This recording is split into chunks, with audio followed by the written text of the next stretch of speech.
Это актуальное интервью в студии Сергей Михедов. Здравствуйте. В Якутске состоялось первенство России по вольной борьбе среди спортсменов до 21 года. Также на прошлой неделе в Алдане завершился всероссийский турнир по биатлону «Кубок Анны Багалий». Об итогах масштабных спортивных событий и достижениях якутских спортсменов расскажет гость в студии Александр Бугаев, первый заместитель министра по физической культуре и спорту Республики Саха-Якутия. Александр Николаевич, здравствуйте. Добрый день. Предлагаю начать с вольной борьбы. Сколько спортсменов и сколько регионов было представлено на первенстве России по вольной борьбе до 21 года? Да, действительно, прошлая неделя у нас в республике удалась такая спортивная, да, мы действительно провели очень такие ответственные, важные, крупные, яркие спортивные соревнования. Первенство России по вольной борьбе до 21 года. Хочу отметить то, что мы до этого именно в этом возрасте проводили уже 17 лет назад, в далеком 2006 году.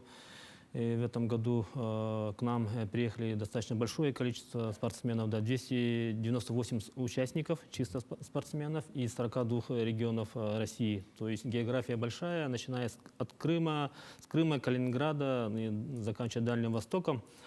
Надо сказать, что уровень проведения соревнований, вот как наши гости отметили, очень хороший, высокий уровень, да, нигде, говорят, вот так первенство России, чемпионат России на таком уровне не проводят, да, многие сравнили с чемпионатами мира, да, поэтому надо сказать, что соревнования прошли на очень хорошем, высоком организационном уровне.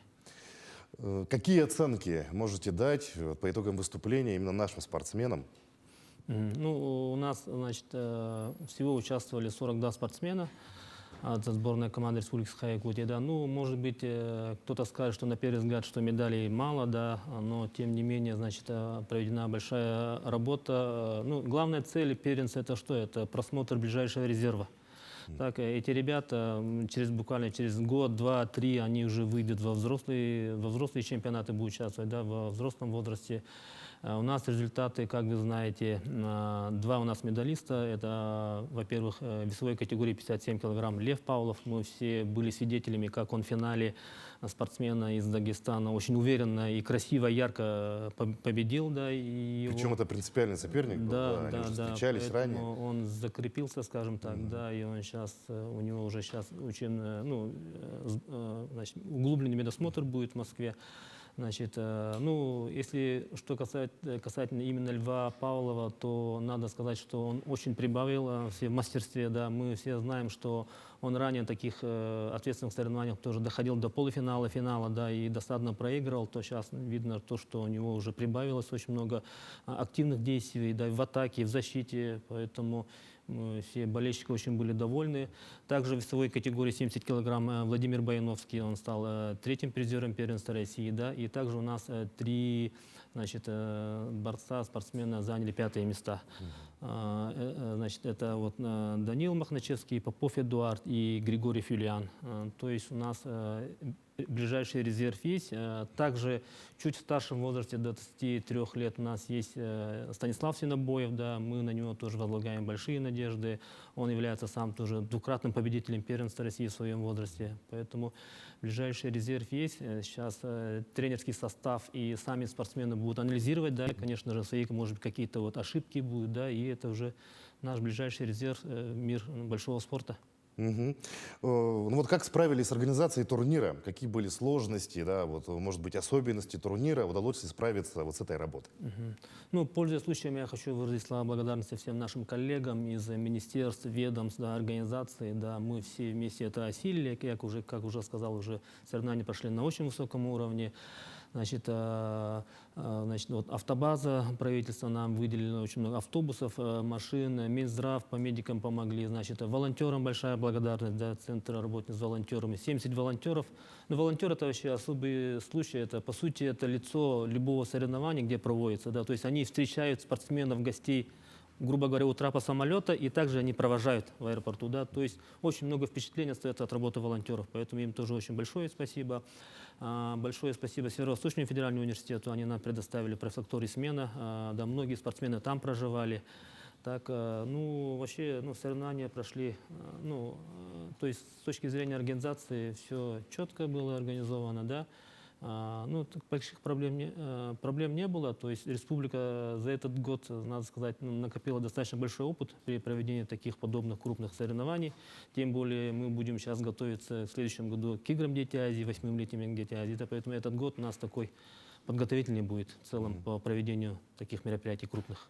Ну вот одной из особенностей этого турнира был бесплатный вход для болельщиков, был полный зал, ощущалась мощная поддержка.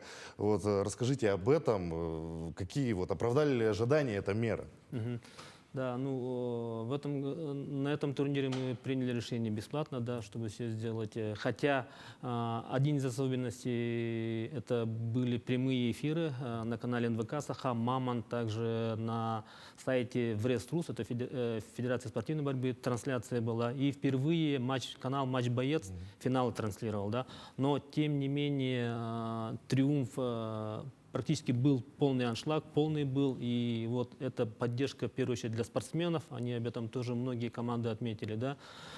Ну, конечно, оправдало, мы очень рады, что все-таки вольная борьба – это спорт номер один, еще раз доказала, что, несмотря, могли же люди, тем более погода позволяла, да, имеется в виду, могли дома посидеть, да, в грязь лякать, они не могли выехать, да.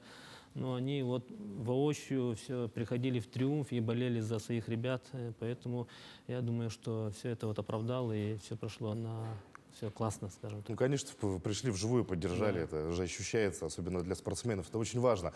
Вот помимо соревнований, в эти дни прошел и судейский семинар. Вот расскажите, как прошло это мероприятие, какую пользу принесло? Да, ну, к нам приезжали два олимпийских арбитра. Это значит, ну, такие номеры один в нашей стране. Это вот, ну, во-первых, Арустумяна Нураварта Александровна. Она также является инструктором UVV. Это, ну, и простыми словами, это Международная федерация борьбы, скажем так, да.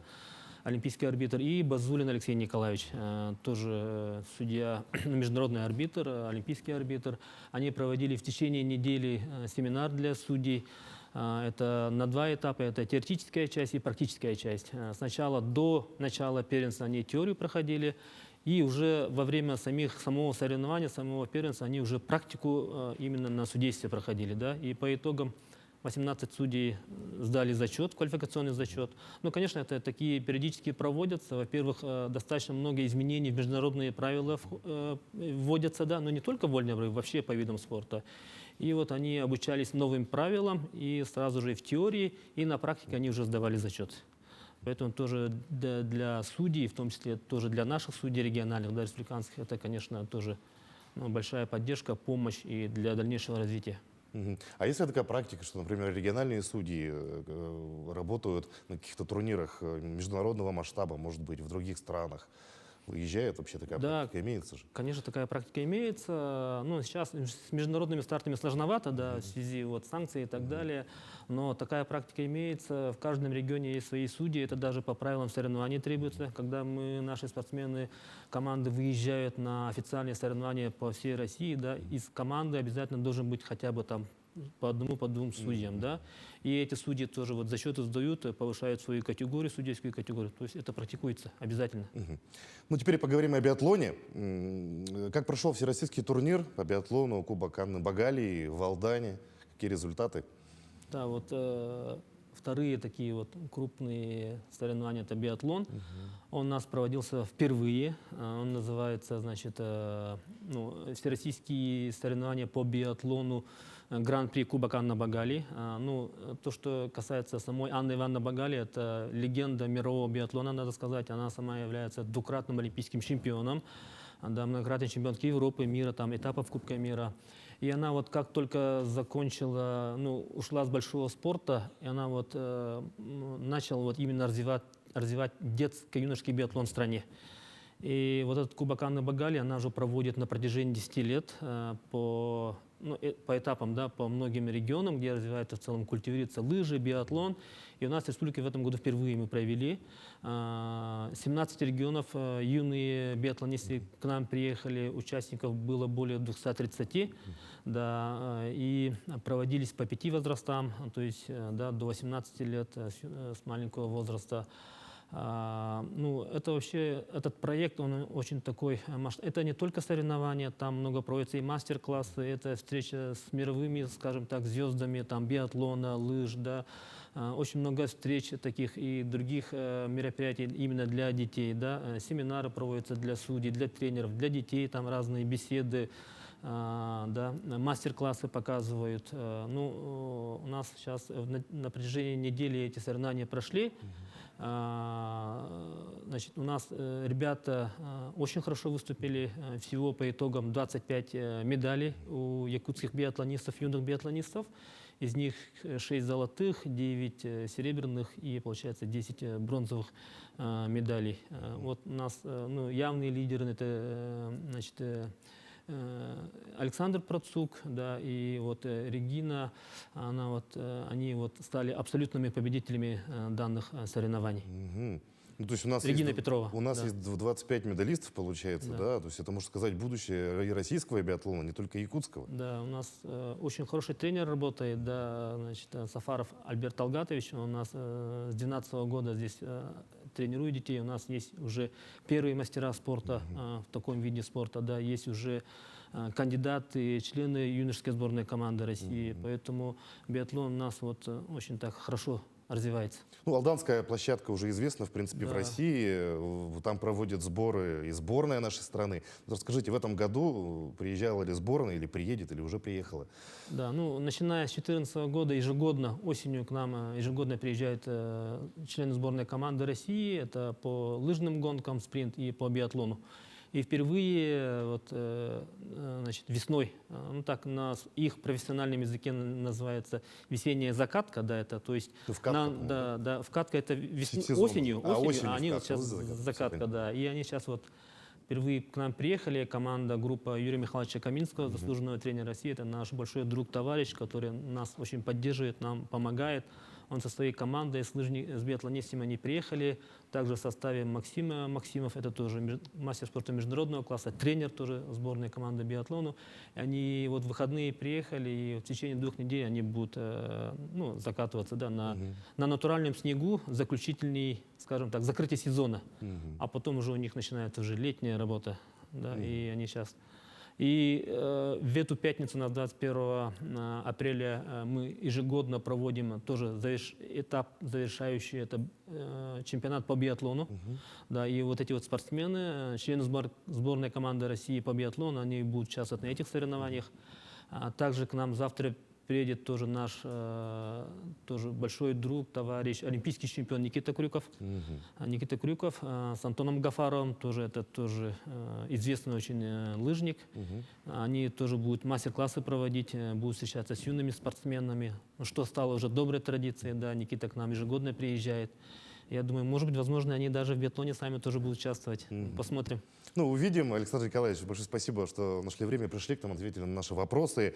Поздравляем с проведением достойных мероприятий. Впереди у нас еще много спортивных событий. Желаем успехов и, конечно же, хорошего их проведения. Спасибо. А я напомню, вы смотрели актуальное интервью. Оставайтесь на нашем канале.